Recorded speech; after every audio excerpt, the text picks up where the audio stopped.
እነዚህ በትሮች በትር ብቻ አይመስሉኝም።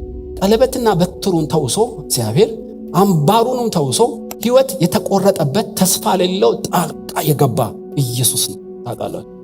እና እንባዋን የቆጠረ ታሪኳን የሚቆጣጠር በትዕማር ታሪክ ሊሰራ ያሰባት ማንም ያልተገነዘባት እንደ ሙት ባህር ገፊ ያሏት ከሷ ጋር የተነካኩትን ሁሉ የምታጨነግፍ ያሏት ብዙ ቅጽል ስም የሰጧት እግዚአብሔር ግን የሚያውቃት ቀን የቀጠረላት ኢየሱስ ጠበቃ ሆኖ ተሟገተላት። እና ሰው ሁሉ ፈርዶባት ማንም ከጎኗ የሚቆም ጠፍቶ ሁሉም ትተውኝ ኢየሱስ ብቻ ከኔ ጋር አለ እንደሚለው እንደ ጳውሎስ አይነት በዛ የፍርድ የሞት ፍርድ ቀጠሮ እንደ ሰበር ችሎት ኢየሱስ ጣልቃ ገባ። ይሄ የሰማይ አምላክ ጣልቃ ገብነት ነው በእውነት።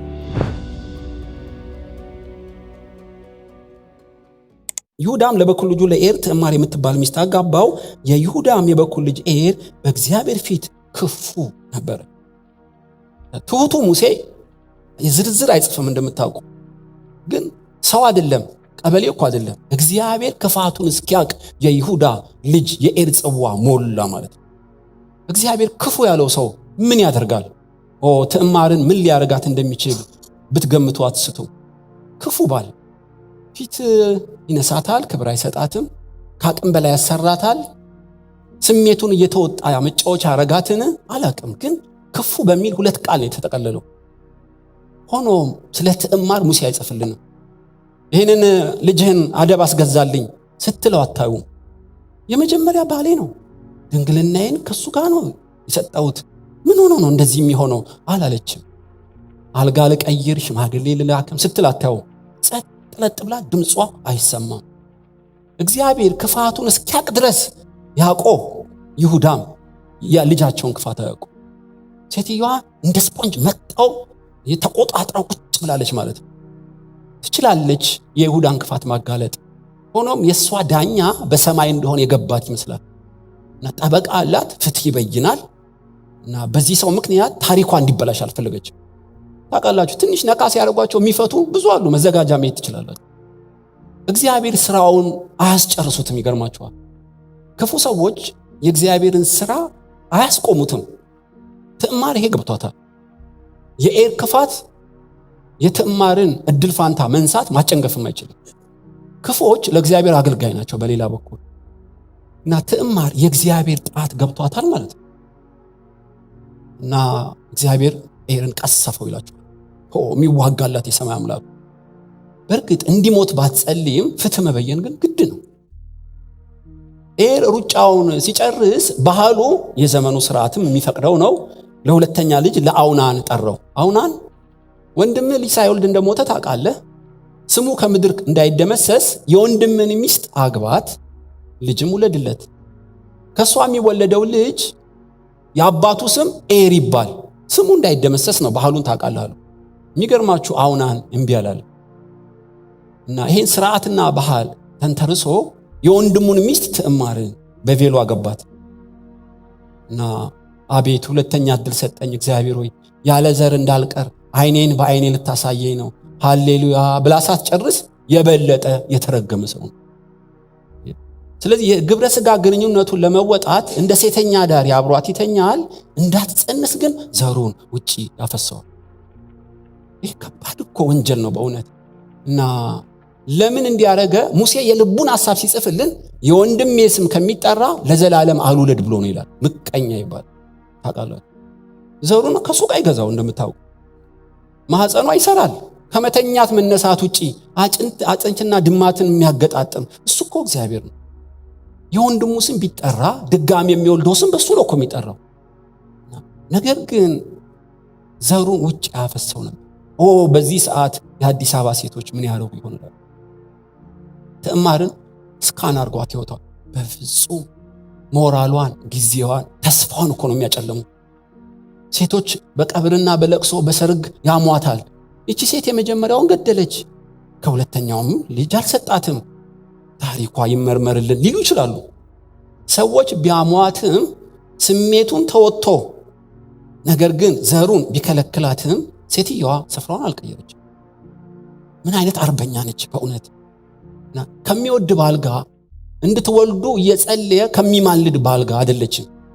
እያየችው ስሜቱን እየተወጣ ነገር ግን የማይገባ ነገር ለብዙ ጊዜ ያደረገ ጭጭ ተአምር እኮ ነው በእውነት። ትዕግስቷን አደንቃለሁ። ያች አንዳንዴ ዝርዝር አይጻፍልንም። ትንሽ የሰው ማንነት ብዙ ቮሊዩም መጽሐፍ ይወጣዋል ውስጡ እና ይሄ በአንድ ጀንበር የተቀዳ አይመስለኝም።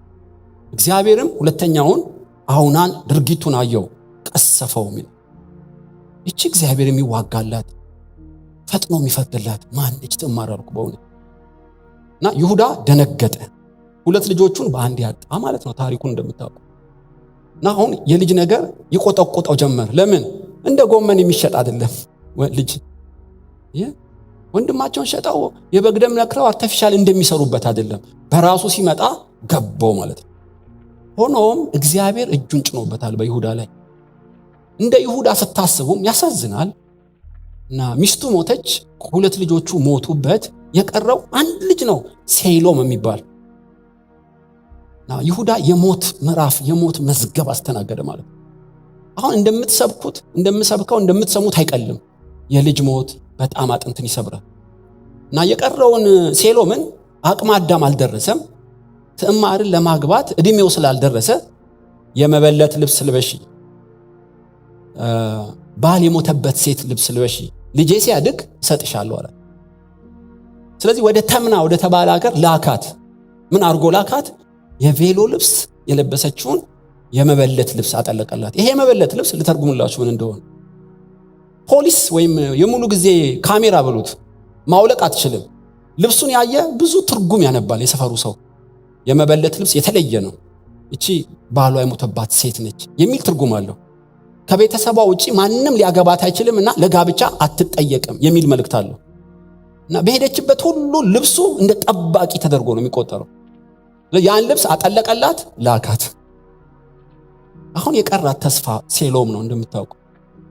በምድር ላይ ብቸኛ ተስፋ ዘሯ ሊጠፋ ታሪኳ ሊደመደም ያለው የተንጠለጠለው ሴሎም ላይ ነው። እና ምን እንደምትጸልይ ማሰብ ትችላላችሁ በእውነት። እና ሴሎም አደገ። ትንሹ የይሁዳ ልጅ ትዕማርን ለማግባት እድሜው እንደደረሰ ስታቅ እንደ ባህሉ ሽማግሌ ላከች። ሊያገባኝ የሚገባኝን ባህሉ የሚፈቅድልኝን ሴሎምን ስጠኝ አለች። ይሁዳም አልሰጥሽም አለ። እና ሙሴ ይህንንም አልደበቀንም። እንደ ሁለት ልጆቼ እንዳይሞት ብሎ ሴሎምን ከለከላት ይላል።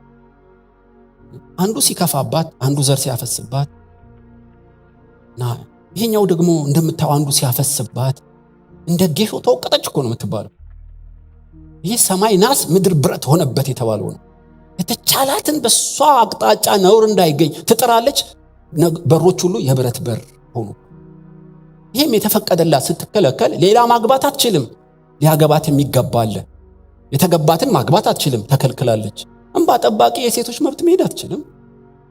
የደረሰባትን ሳይኮሎጂካል ኢሞሽናል ተጽዕኖ መገመት ትችላላችሁ። በጣም ከባድ። ሆኖም ታሪክ ሁሉ እንደ ሸማኔ መወርወሪያ እግዚአብሔር የሚሸምን የሰማይ አምላክ የትዕማርን ጉዳይ የሚከታተል ነበር። አንድ ቀን ይሁዳ ይለናል ሙሴ ወደ ተምና ወረደ፣ ትዕማር ወዳለችበት ሀገር። ለምን? በጎች ስለነበሩት በጎቹን ሊሸልት ወረደ። ትዕማርም ምራቷ እንደመጣ ሰማች። ማነገራት? ምንም አልተጻፈም። እርግጠኛ ነኝ እኔ ወይ መልአክ ይሆናል ወይ በህልም ይሆናል፣ ሰውም ነግሯት ሊሆን ይችላል። ሆኖም መረጃው በጊዜው ደረሳት። አሁን ያደረገችው ጥበብ 100% ጽድቅ ነው ባልልም እግዚአብሔራዊ አይደለም ለማለት ግን አቅም የለኝም በእውነት። ሴትየዋ የመበለት ልብሷን አወለቀች፣ የሴተኛ አዳሪ ልብስ ለበሰች፣ አሳቻ መንገድ ላይ ቁጭ አለች። አሁን የሴተኛ አዳሪ ልብስ የቺቺኒያ ቆመው እንደሚለብሱት አይደለም። ይሄ አሁን 3/4 ገላቸው ውጪ ነው። የመካከለኛው ምስራቅ 100% ተሸፍናለች። ቀጭን ቀጸላ አለ፣ አይኗን አታዩም፣ ፊቷ ይሸፈናል። ጓንት አለ፣ ቀሚሱ ረጅም ነው። የመካከለኛ ምስራቅ አገር ሰዎች ልብስ ታውቃላችሁ። ማንነቷን እንዳይታይ ጋለሞታ መሆኗን የሚጠቅስ ምልክት አድርጋ ቁጭ አለች። ይሁዳም ፀሐይ ስትጠልቅ ስሜቱን ለመወጣት ወደዚች አመንዝራ ወደ መሰለችው ወደ ትዕማር ተጠጋ። ታሪኩ አንቺ ሴት አንድ ቀን እንዝናና አላት። ስራዬ ነው ብራዘር፣ ግን ምን ትሰጠኛለህ? ያው በጎች አረባለሁ ታውቂያለሽ፣ ስሜ የተጠራ ነው በከተማችሁ። አንድ ጠቦት ልክልሻለሁ። በጣም ጥሩ፣ እስክትክልልኝ መያዣ ስጠኝ። ምን ልስጥሽ? ተዘጋጅታበታለች ማለት ነው። አምባር ስጠኝ፣ ቀለበት ስጠኝ፣ በትር ስጠኝ በአንድ አፍ። አሁን ሌሊት ወሬ የለም፣ ጨዋታ የለም፣ ጸጥ ብላ ራሷን ሰጠችው። ሰውየው የልቡን አድርሶ ፀሐይ ሳይወጣ ሹልክ ብሎ ጠፋ። እሷም የጋለሞታ ልብስ አወለቀች፣ የመበለት ልብስ ለበሰች፣ ጠፋች። ታሪኩ ተሰወረ ነው። እና በጋስ ይዞ ዕቃውን ለማምጣት ጓደኛውን ቢልክም የለችም። የሴተኛ አዳሪ እዚህ አካባቢ የለችም አሉት። ተዋት አለው። ተሰወረ ማለት ነው ነገሩ። እንደምታውቁት በአንድ ቀን መኝታ ትዕማር ፋሬስና ዛራ የተባሉ 2 ልጆች ጸነሰች። ይሄ የመለኮት ስራ ነው። እና ፋሬስ ታውቃላችሁ የክርስቶስ ቅድመ አባት። እና ይሁዳንም አስተምሮ ከካሰው በኋላ በትዕማር ግን የሚያስገርም ስራ መስራት ጀመረ። እና ምንም ቢከለክሉ ቢያፈሱባት፣ ምንም ቢጨክኑባት ማንም ሊከለክላት የማይችል ጣልቃ በመግባት ተአምራዊ ልጆች እግዚአብሔር ሰጣት። አሁን ትዕማር እንደ ፀሐይ እንደ አበባ መፍካት ጀመረች። ውበቷ መገለጥ ጀመረ ማለት ነው። ማርገዟን ስታቅ ስቃዩዋ በዛች ሴት። እርግዝናን እንዳደብቀው ሰፈሩ ሁሉ ጠቋሚ ነው። ዝም እንዳትለው የተፈጥሮ ሕግ ነው። አስጨናቂ ሌላ ነገር ምንም አማራጭ የላትም። ላስወርድም አላለችም፣ አገር ልልቀቅም አላለችም። የመጣው ይመጣል፣ እስከ መጨረሻ የምችለውን አደርጋለሁ፣ የዘላለም አምላክ እሱ የሚያደርገውን ያውቃል በሚል ኖረች። 3ኛ ወር ላይ ቦርጭ ነው እንዳይባል እየገፋ ስለመጣ ጽንስ መሆኑ ታወቀ። አረማመድ አለ፣ ምራቅ መጥፋት አለ። ሴቶች ታውቃላችሁ፣ እቺ ሴት አላማረችንም። ቡና ጠጭ እያሉ ፎቶ ያነሳሉ እየመረመሩ። እርግዝና እንደሆነ ሲያውቁ 2 ባል ሞተባት፣ እግዚአብሔር መከራዋን ቆጥሮ ሊክሳት ነው ሃሌሉያ አላሉ። ምን አይነት ክፉ ሰዎች እንደሆኑ እና ተሰብስበው ደብዳቤ ጻፉ። ይሁዳ ምራት አለኝ፣ የልጆቼ ሚስት አለች ብለህ ተስፋ እንዳታረግ። ምን ነው አመነዘረች፣ ሴሰነች፣ አረገዘች፣ 3 ወሯ። ይሄ እኮ ማጋፈጥ ነው የሚባለው። በእውነት እልል በል እኮ አይደለም። እና ጉድ ሆነሃል፣ ተንቀሃል፣ ተደፍረሃል እና እርምጃ ውሰድ የሚል እኮ ነው። አትሊስት ትዕማር ብታጠፋ ምንም የማያውቁት ስለ ጽንሱ እንኳን ማሰባቸው። ይሁዳ መዘነው እግዚአብሔር። ሴሰነች፣ አዎ እርግጠኛ ናችሁ? ምስክሮች ነን። አስገድደው ደፈሩሽ፣ ባህሉን ጥሰሽ ለምን አረገሽ? ሰው ሳይፈረድበት በፊት ለተከሰሰበት መልስ እንዲሰጥ ሕጉ ያዛል እኮ። ምንም በህሊና ዘመን ቢኖሩም የተከሰሰ ሰው በወሬ እርምጃ ይወሰድበት። ወደ ሜዳ አውጧት፣ አንድ በእሳት እስከ ጽንሱ አቃጥሎኛል። የፓትርያርክ ልጅ ምን አይነት ንግግር ነው ታውቃላችሁ? በእግዚአብሔር ምሳሌ የተፈጠረውን ምንም የማያውቁትን ጽንስን ጨምሮ በድንጋይ ወግራችሁ ግደሉ ይቀል ነበር። አቃጥሉልኝ። ይበቀላት ፈለገ እንዴ? ልጆቹን እንደገደለች ነፍሰ ገዳይ ቆጠራት እንዴ? እኔ አላቅም። ነገር ግን የሰማይ መዝገብ የልቡን ሐሳብ ጻፈ። ይሁዳ አቃጣይ ሆነ። ይሁዳ ከልካይ ሆነ። ይሁዳ ጨካኝ አረመኔ ሆነ። ከሰው ስብዕና ውጪ የአጋንንትን ሐሳብ የሚያራምዶ ነው። ቁጭ ሰፈርተኛው ሆ እያለ ችቦና ክርቢት ይዞ በግንድ አሰራት። ታውቃላችሁ ከመለኮስ በፊት 5 ደቂቃ የንስሐ ጊዜ ይሰጣል። ኑዛዜ ያለሽ የምትናገሪው ልንለኩሰው ነው ሲሏት አለኝ አለች። ከእናንተ ጋር ንግግር አልፈልግም፣ ብናገር አይገባችሁም፣ ብጠይቅም አትመልሱ። ይሄን ስላወቅኩ ነው እኔ 3 ምልክት ያዝኩት። ይሄንን ለአቃጣይ ለሆነው ይገባኛል ላለው ለይሁዳ ስጡልኝ። ኢቭን በቃጠሎ ሰዓት እሱ አልነበረ። 3ቱን ምልክት። ይሄ ምልክት ምንድነው? ትዕማር አንብበው ትላለች፣ ይሄው ተመልከተው ትላለች፣ መርምረው ትላለች። ምንድነው አሉት? በይሁዳ እጅ ሞትና ሕይወት ገቡ። ያኔ ካሜራ የለም፣ አይኔን ግንባር ያልገውን ያላቅም ማለት ይችላል። ነገር ግን እንደዚህ ቢል ሞት ነው የሚጠብቃት። የኔው ጉድ ነው ሴተኛ ዳሪ መስላኝ ተኝቻለሁ ቢል አንተ ባለጌ ዘልዛላ ሊሉት ነው።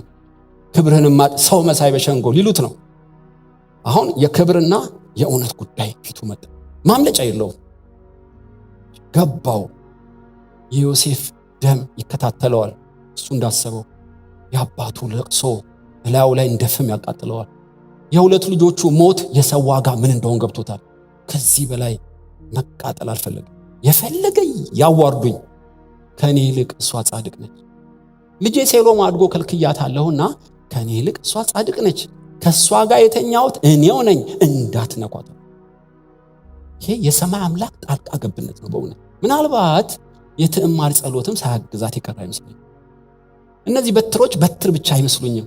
ቀለበትና በትሩን ተውሶ እግዚአብሔር አምባሩንም ተውሶ ሕይወት የተቆረጠበት ተስፋ የሌለው ጣልቃ የገባ ኢየሱስ ነው። ታውቃላችሁ። እና እንባዋን የቆጠረ ታሪኳን የሚቆጣጠር በትዕማር ታሪክ ሊሰራ ያሰባት ማንም ያልተገነዘባት እንደ ሙት ባህር ገፊ ያሏት ከሷ ጋር የተነካኩትን ሁሉ የምታጨነግፍ ያሏት ብዙ ቅጽል ስም የሰጧት እግዚአብሔር ግን የሚያውቃት ቀን የቀጠረላት ኢየሱስ ጠበቃ ሆኖ ተሟገተላት። እና ሰው ሁሉ ፈርዶባት ማንም ከጎኗ የሚቆም ጠፍቶ ሁሉም ትተውኝ ኢየሱስ ብቻ ከኔ ጋር አለ እንደሚለው እንደ ጳውሎስ አይነት በዛ የፍርድ የሞት ፍርድ ቀጠሮ እንደ ሰበር ችሎት ኢየሱስ ጣልቃ ገባ። እና እሷ ጽንሷ መጣ። ታውቃላችሁ 9 ወር ሆነ፣ ልትወልድ ጀመረች። በምጧ ሰዓትም በጣም ከባድ ነው።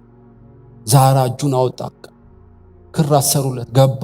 አሁን ስሰብ ቀላል ነው፣ ወጣ ገባ። እርጉዝ ስትሆኑ ነው የሚገባችሁ። አየ በጣም ስቃ ምን ጉድ ነው እዚህ ሴትዮ ላይ ያለው ነው የምትሉት። ያን ሁሉ መከራ አልፋ መጨረሻ ሰዓት ራሱ ግብግብን የገጠማት እና በብዙ ላብ ተደፍቃ እያለቀሰች እየጮኸች ይሆናል እኮ እንጂ ፊልም እንደምታዩት ቆጥሩ። ይህ እውነተኛ ታሪክ ነው በእውነት። አይዞሽ በርቺ፣ ወንድ ልጅ ነው ቃል አሰርንለት በኩሩ ጥልቅ ያ ይወጣል። ያ ትግል ሆነ። ፋሬስ እንደምንም ብሎ ጥሶ ወጣ። ታውቃላችሁ ፋሬስ አሉት፣ ዛራ አሉት። እና 2 ልጆች ከተወለዱ በኋላ እነዚህ በተለይ ፋሬስ ተራ ልጅ ሊሆን አልቻለም። መንፈስ ቅዱስ ዮሐንስ ላይ አድሮ ነበር እና ልጁም ልዩ ነበር። እስራኤል ሁሉ ይጠባበቁት። የእግዚአብሔርም ጣት ከሱ ጋር ነበረች፣ ከሙሴ ጋር ነበረች፣ ከዳዊት ጋር ነበረች እንደሚል በፋሬስ ላይ ልዩ የእግዚአብሔር ጣት ነበር። እና ጥሶ ወጣ ፋሬስ። ይሁዳ ትዕማርና 2 ልጆቹን ወደ ራሱ አመጣቸው። ግን ሙሴ ሲጽፍልን የልጆቹ ሚስት ስለነበረች ይሁዳም ትዕማርን አያውቃትም። ምን ማለት ነው? አብራው ብትኖርም ስለ ልጆቹ ሲባል ከሷ ጋር ግን አልጋ ላይ አይተኛም። ሆን ብሎ ነው እግዚአብሔር ይሄን ያደረገው። አሁን ትዕማር ወደ ይሁዳ ቤት የገባችው ቀለብ እየሰጣት ልጅ ለማሳደግ ብቻ አይደለም። አንድ ልዩ ተልኮ አላት። ይሄ የክርስቶስ ቅድመ አባት እንዲሆን እኔ የይሁዳ አንበሳ ነኝ ብሎ ሊጠራ እንዳያፍርበት ይሁዳን ለመቅረጽና ለመጥረብ ለበጎ ስራ ለማዘጋጀት የተላከች የሙሉ ጊዜ አገልጋይ አድርጌን የቆጠርኳት። ይሁዳ አይተኛትም፣ ሌላ ሚስቶች አሉት። የመጀመሪያ ሚስቱ ብትሞትም ግን ፋሬስና ዛራን ይዞ ትዕማርም እንደ ሞግዚት እንደ እናትም ከይሁዳ ጋር መኖር ጀመረ። ይስላችሁ ዝርዝር አልተጻፈልንም። አሁን በአንድ ቀን እይታ ከልጆቹ ጋር ነበር ኑሮዋ። አሁን ከይሁዳ ጋር እግዚአብሔር አጣጋት። አልተጻፈልንም። ከይሁዳ ህይወት መቀየር አንጻር ትዕማር ምን እንደምትሰብከው ግን መገመት ትችላላችሁ። ይሁዳ የሰው ልጅ ክቡር ነው፣ እንደ ጎመን የምትሸጠው አይደለም፣ ይቃጠል የምትለው አይደለም። አየ እያለች ይህ ንቅለ ተከላ የሚባል አይነት ኦፕሬሽን ሳሰራቀር የስጋና የምድር አእምሮውን አውጥታ የክርስቶስ አእምሮ ሳትገጥምለት አትቀር። የሰይጣን ምሽግ የሆነውን አጋንንታይና ክፉ ሐሳብ አፍርሳ ወንጌል በሚባለው አእምሮውን ለክርስቶስ እየማረከች ይመስለኛል። በምንም አይነት ይሁዳ ሊቀየር አይችልም ከትዕማር ውጭ። ገዳይ ነው፣ ቀባሪ ነው፣ አስለቃሽ ነው፣ ከልካይ ነው እኮ ይሁዳ። የዚህ ዓለም ገዢ አገልጋይ ነበር። ቀየረች። ትዕማርና ይሁዳ ከተገናኙ በኋላ ይሁዳ ወደ ያዕቆብ ወደ ወንድሞቹ ተመለሰ። በትዕማር የተሰራው ይሁዳ ሌላ ይሁዳ ሆኖ መጣ። እቺ ማነች? የልጆቼ ሚስት ነች። እነዚህ ሳላውቅ ከነሱ ከትዕማር የወለድኩት ነች። ያንተ ሚስት ሞተችብኛ፣ 2 ልጆችስ ሞቱብኝ እና የቀረኝ ይሄንን ሴሎምና ፋሬስና ዛራ ናቸውና ትዕማር ለና ያዕቆብ ይሄን ታሪክ ነገራቸው። ኑሮ ቀጠለ ማለት ነው። አሁን ትዕማር ሩጫዋን እንደጨረሰች የገሃነም ደጅ የማይችላት ቤተክርስቲያን ያልኳችሁ ለዚህ ነው። ሰውን ለክርስቶስ ማርካ ዓለም አቀፍ ሚሽነሪ ሐዋርያ አድርጋ እንዳዘጋጀችው በይሁዳ ህይወት ማየት ይችላል። እዚህ ዓለም አቀፍ ረሃብ ሆነ በግብፅ እና ዮሴፍ ስንዴ አከማችቷል፣ ሊገዙ ሄዱ። ይሁዳም አለ፣ ቢንያም የለም። አታላይ እንደመሰሉ ቆጠራቸው። ቢንያምን አምጡልኝ አለ፣ አመጡ። 11 ከዋክብት ሰገዱለት፣ ትንቢቱ ተፈጸመ። ታውቃላችሁ። እና እግዚአብሔር ታሪክ መስራት ጀመረ። ሴኩሪቲ አለው፣ ለሁሉም ስንዴ ቋጥርላቸው በስልቻ ውስጥ፣ የቢንያም ስልቻ ውስጥ ግን እቺ የወርቅ ዋንጫዬን ደብቅ። ለምን? እኔ የማደርገውን በኋላ እነግርሃለሁ። ታውቃላችሁ፣ ቢንያም ዮሴፍ ታናሽ ወንድም ነው። እናቱ ሞታለች ራሔል። አባቱ የሚወደው ብቸኛ ተስፋው መጽናኛው ቢንያም ነው። ራሔልን የሚያስታውስበት ማስታወሻው ነው። እና አምጣ ቢንያምን ሲሉት እምቢ ብሎ ነበረ ያዕቆብ። ያ የግብፅ ንጉሥ ቢንያምን ካላየው ፊቴን እንዳታው ብሎናልና አምጣ። አልሰጥም። ሮቤል ዋስ ሊሆን ፈለገ። አልሰጥም። ለምንድን ነው የምሰጥህ አለው። ቢንያምን ባላመጣ 2 ልጆቼን ግደል አለው። ዘርበል አለው። ሞገስ የለህም፣ ንግግርም አያምረኝም፣ ዘርበል አለው። ይሁዳ ግን ተጠጋው። አባዬ ቢንያምን ስጠኝ። ለምንድን ነው የምሰጥህ? ቢንያምን በሕይወት ባላመጣው በዘመኔ ሁሉ የተረገምኩ ነው። ሰማያት ሳይደነቁበት አይቀሩ። ስለ ወንድም ነፍስህን ትሰጣለህ? አንተ አቃጣይ፣ አንተ ቀባሪ፣ አንተ አስለቃሽ ተቀየርክ ማለት ነው። ኦ ትዕማር፣ አገልግሎትሽ ድንቅ ነው። ይህን መርደረር ሰው ለሰው ነፍሱን የሚሰጥ አረግሽው። ይህን አቃጣይ ሰው እሳት አጥፊ አረግሽው። ይህን ገዳይ ሰው ሕይወት አዳኝ አረግሽው። ኦ ትዕማር። በይሁዳ ሕይወት ትዕማርን ነው ማንበብ ያለባችሁ በእውነት። ልክ ሐናንያ ጳውሎስን እንደቀየረው ይሁዳ ላይ ከበስተጀርባ ትዕማር ተቀመመው ጀመረ። በያዕቆብ ፊት 4ተኛው ልጅ ይሁዳ ሞገስ አገኘ። ሮቤል፣ ስምዖን፣ ሌዊ፣ ይሁዳ እግዚአብሔር ይመስገን ማለት ነው። ታውቃላችሁ። በል ሞገስ አግኝታል በፊቴ። ስምዖንንም ታሰር ያላችሁትን ቢንያምንም ሁላችሁንም በንጉሱ ፊት ሞገስ ይስጣችሁ። ይሄ ቴምር እና ዘቢብ ስጡት እንዲራራ ልቡ። በሉ በሰላም ሂዱ። የአባቶቼ አምላክ ከእናንተ ጋር ይሁን። አሜን አሜን። ሄዱ ማለት ነው።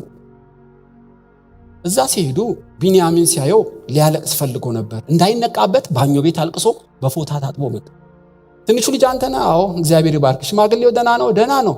በጣም ጥሩ። 100 አለቃ ፈርዖን ቤተ መንግስት አስገባልኝ፣ ምሳ እንበላለን።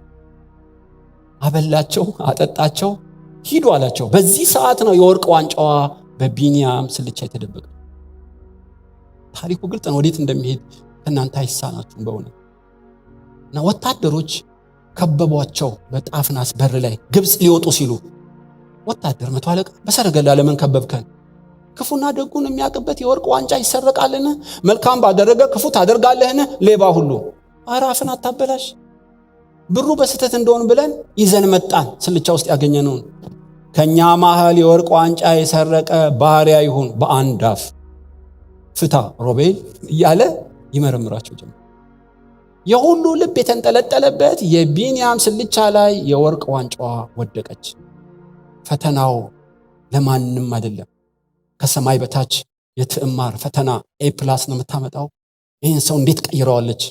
የአዳም ልጆች ሁሉ የትዕማርን ጉልበት፣ የትዕማርን የሥራ ውጤት፣ የስብከትና የጸሎት ውጤት ለዓለም ሁሉ ለማሳየት የፈለገ ይመስላል። እና ይሁዳ ደነገጠ። ዋስ ሆኗልና ቢንያምን ወደ ኋላ አረጉት። ወደ ኋላ መሆን አይችልም። የወርቅ ዋንጫው እንደ ኤግዚቢት አንገቱ ላይ እንጠልጠልለት። ወደፊት ይሄዳል። አይኑ በጨርቅ ይታሰራል። የፍጥኝ እጁ ወደ ኋላ ይታሰራል። በፈርዖን ባለሟል በተቆጣ ንጉሥ ፊት ቆመ። ቀስተኞች ሻቦላ ይዘው ቆመዋል። የሚያስፈራ ድባብ ነው። እንደምሰብክላችሁ አይደለም። አርቲፊሻል ድራማ እየሳቀ ፈገግ እያለ አይደለም። ሪል የሆነ ድራማ ነው። ይደረጋል ወይ?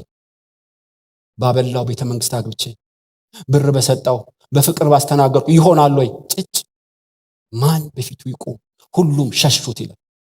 ምን እንላለን? አንተ እንደ ፈርዖን ንጉሥ ነህ። ኃጢአታችን እግዚአብሔር ገለጠው። ኖ ኃጢአታችን አትበል፣ ኃጢአቱን በል። አይደለም፣ አንተ ያልገባ ምስጢር አለ። ከዚህ ትንሽ ልጅ ጋር የአባታችን ነፍስ ተቆራኝቷል። እሱ ላይ አንድ ነገር ሆነ ማለት በደም ግፊት ጭጭ ነው። ደነገጡ። የምን አፈቀላጤነት ነው? ወደኋላ ሽሽ። ስለዚህ እርምጃ ይወሰድበታል። የወርቅ ዋንጫ የተገኘ ክፉና ደጉን ማቀበት ምስጢራዊ የወርቅ ዋንጫ እርምጃ ነው መወስድበት። በዚህ ሰዓት ብቻ ሙሴ ሲጽፍልን ራእይ ያየ ይመስለኛል የጻፈው። ይሁዳም ወደ ዮሴፍ ቀረበ ይላል። ይሄ የምትቀርቡበት ችሎት እኮ አይደለም። የፈለገ ይምጣ፣ ወንድሜንማ አስይዤ አልመለስም። ምን ፈልገህ ነው ወደፊት የቀረብከው? ንጉሥ ሆይ አንተ እንደ ፈርዖን ፊት ነህ፣ እናገር ዘንድ ትንሽ ፍቀድልኝ። ምንድን ነው የምትናገረው? አጠር አድርገህ ተናገር። አምጡ ብትለን እንደምትለን ብናውቅ እናመጣም ነበር። ለምን? ከሚወዳት ሚስት የወለደ 2 ናቸው፣ አንዱ ሞተ፣ አንዱ የቀረው እሱ ነው። አልሰጥም ብሎ ግግም ብሎ ነበር። ይገርምሃል። እኔ አማላጅ ሆኜ በህይወት ሁሉ የተረገምኩ ልሁን ብዬ ዋስ ሆኜ ነው ያመጣሁት። እኔ ስለ ዋስነቱ አይደለም ሰብክ። ቢንያም በእጃችን እንደሌለ ገና ሲያይ ጥያቄም አይፈልግም። በልብ ድካም ጭጭ ነው የሚለው። እኔ 100% እርግጠኛ ነኝ በዮሴፍ ሞት እንኳን እስከ ዛሬ ማቁን ያላወለቀ የቀረው ቢንያም እጃችን እንደሌለ ባየ ጊዜ ማስረዳትም አንችል። በአባቴ ላይ መከራ ማየት አልፈልግም። ባጭር ቃል ምን ፈልገህ ነው አለው። ለጉራ እንዳይመስል በጆሮ ምንግር ነገር አለ። ኦኬ ጠጋበል። ቢንያምን መግደል ነው የምትፈልገው? ማሰር ነው የምትፈልገው? እኔን በሱ ይገርም ነው። አንተ ነፍስህን ትሰጣለህ? አንተ ነፍሰ ገዳይ! ሰማይ ምን እንደሚሉት ይሁ የዘላለም አምላክ፣ ይሄን የክርስቶስ አእምሮ፣ ይሄን የተሰራ ህይወት፣ ይሄን የገሃነም ደጅ የማይችሉት ሰው። ይሁዳ ተቀየርክ፣ አቃጣዩ ተቀየርክ፣ ጉድጓድ ቀባሪው ተቀየርክ፣ ሻጩ ተቀየርክ፣ አስለቃሹ ተቀየርክ። ስላሴዎች በሰማይ ምን እንደሚሰማቸው አስቡ። ብራቮ ይሁዳ፣ የተመረቀውን የልጅን መንገድ ሄደሃል። ንግግርና ህይወት ሁሉ ትክክል ነው። እኔ ዮሴፍ፣ አንተ ዮሴፍ ነህ። እስካሁን ባስተርጓሚ ለምን አወራ? ፍቅር የለም ነበራ። ለአጋዳይ ምን ጥቅም አለው? ቤንዝል ጉድጓድ ባወጣ አባይን ብገድብ ትጨራረሱበታላችሁ። አየህ እንደማለት ይሆናል። ኢትዮጵያዊ ሳረገው ነው የሚገባችሁ። በእውነት ስለ እስራኤል ነው የምንሰማው። አንዳንዶች እንጀራ ጥቻ አይደለም በፈርዖን ፋንታ ነኝ። ስንዴው በምድር ሁሉ ጉድጓድ ውስጥ ነው። ወርቅና ብር ችግር የለውም። እስከ ዛሬ ባስተርጓሚ የሆንኩት ልቤን ሁሉ ከፍቼ እንዳልባረካችሁ እንቅፋት የሆነኝ ይሁዳ ይሄን ማንነት እስካገኝ። ለመሆኑ ይሁዳ እንዴት ተቀየርክ ግን? ወንድሜ ይሁዳ እባክህ ስልህ ዘርበል የራስ ጉዳይ ብለህ ጉድጓድ ሲጨምረኝ ትዝ ይልሃል? እንዲያውም ሮቤል ሊመልሰኝ ሲል እንሽጠው ያልከው እኮ አንተን ሐሳብ ያፈለቀው ትዝ ይልሃል? አረገዘች ስትባል አቃጥሉ የምትለው እኮ አንተ ነበር። ትዝ ይልሃል? ልታገባ የሚገባትን ምስኪን ሴት 2 ባል የሞተባትን የራስሽ ጉዳይ ያልከው እኮ አንተ ነህ። ህይወትን 180 ዲግሪ ቀየረው ማን ነው? ዮሴፍ። አንድ ሚስጥር ድንገር ትዕማር ነች። እንደ ስሟ ጣፋጭ፣ ውሃ ብታጣ ማትደርቅ፣ ፀሐይ ቢያጠውልጋት ማትደርቅ፣ ያ ሁሉ መከራ ደርሶባት እኔኑ ቀይራ ይቁጫለች። የምታስገርም ሴት ቤቴ ስትገባ አእምሮዬ ተቀየረ። ትዕማር። ታሪኩ ታውቃላችሁ። ያዕቆብ ሰማ ዮሴፍ እንዳለ 70 ሰዎች ሆኖ መጡ። በጌሴም በር ላይ ያዕቆብ ቆመ። ለምን ቆምክ አባዬ? ሮቤል ትቆማለህ፣ ስምዖን፣ ሌዊ ትቆማለህ፣ ይሁዳ ና። ሁላችን እዚህ እንቆማለን። ብቻህን ዮሴፍን ልጄን አምጣልኝ። በግብፅ ውስጥ አስታራቂ አድርጌሃለሁ፣ አምባሳደር አድርጌሃለሁ፣ የህይወት ሽታ መልእክተኛ፣ ባለሙሉ ማዕረግ አድርጌሃለሁ። ሂድ አለው። 70ዎቹ ከ11ዱ ጋር ቆመው ብቻውን ይሁዳ ወደ ፈርዖን ቤተ መንግስት ጋለበ። አሁን ጋለበ የሚለውን እናንተ ሆናችሁ ይሁት።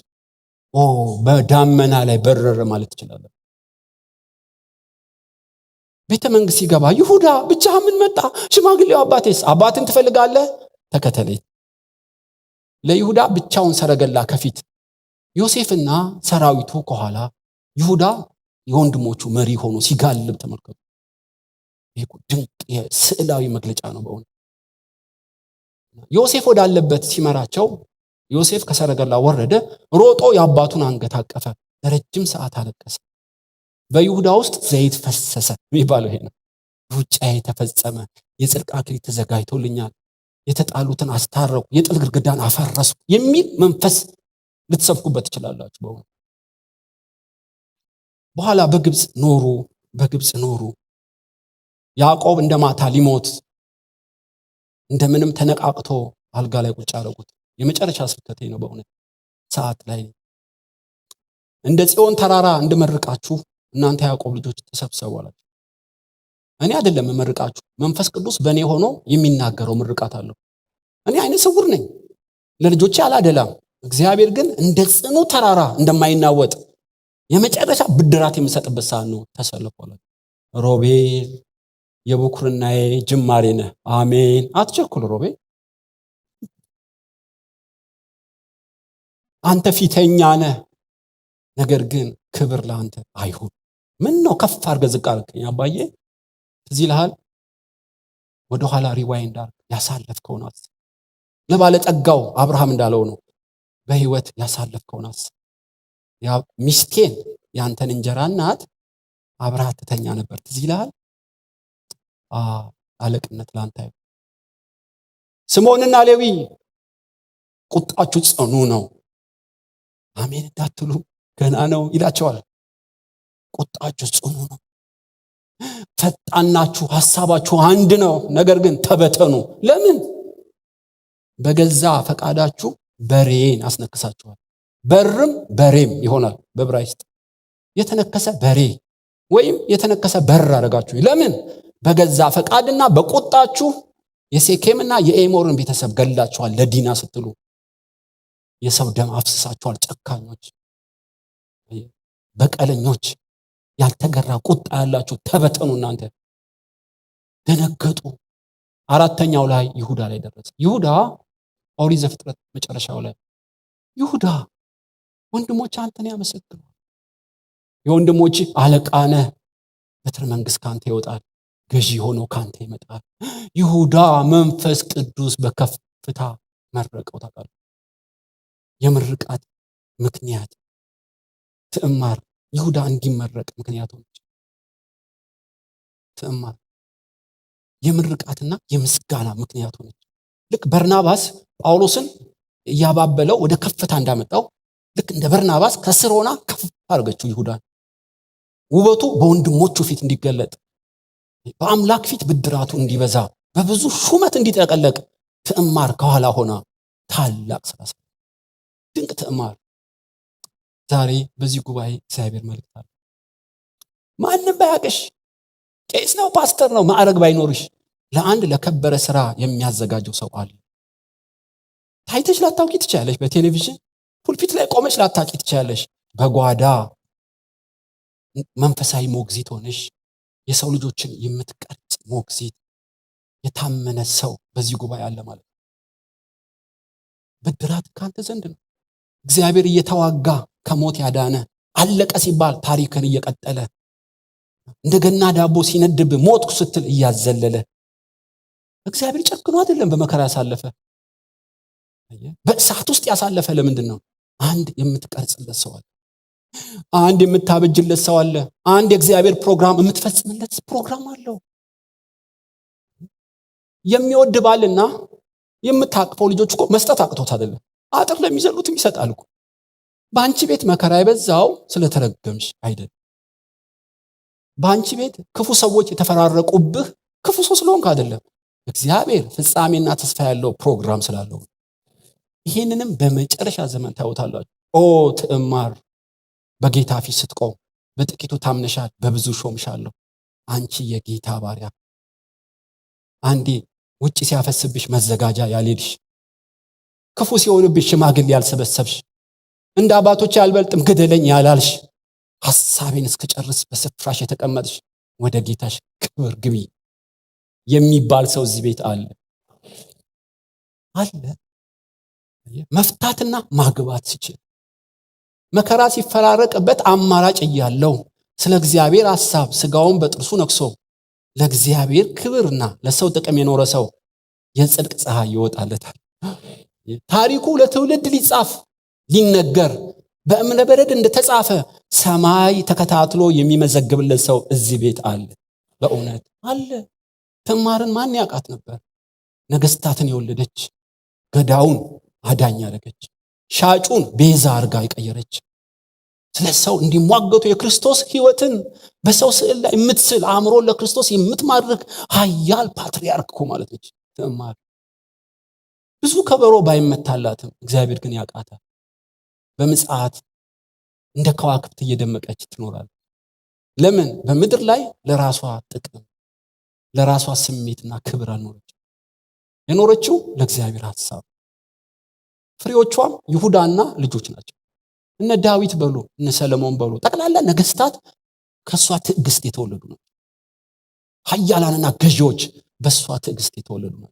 እሷ የሞተች ሕያዋንን ወለደች። ታውቃለህ፣ ጻድቅ ባሪያዬ ብዙ መከራ ከተቀበለ በኋላ በመከራው ደስታውን ያያል እንደተባለው እንደ ክርስቶስ ብዙ መከራ ነዶባታል እኮ። መሰቀል እኮ ነው የቀራት፣ ለቃጠሎ የቀረበች፣ ክፉ ሰዎች የተፈራረቁባት፣ ብዙ ግፍ የተሰራባት፣ ነገር ግን ስጋዋን በጥርሷ ነክሳ ቢገለኝም እጠብቃለሁ ያለች፣ እግዚአብሔር ታሪኳን የቀየረላት እንደ ትዕማር የምስጋናና የምርቃት ሞዴል ያርጋችሁ። አሜን። እንጸልያለን።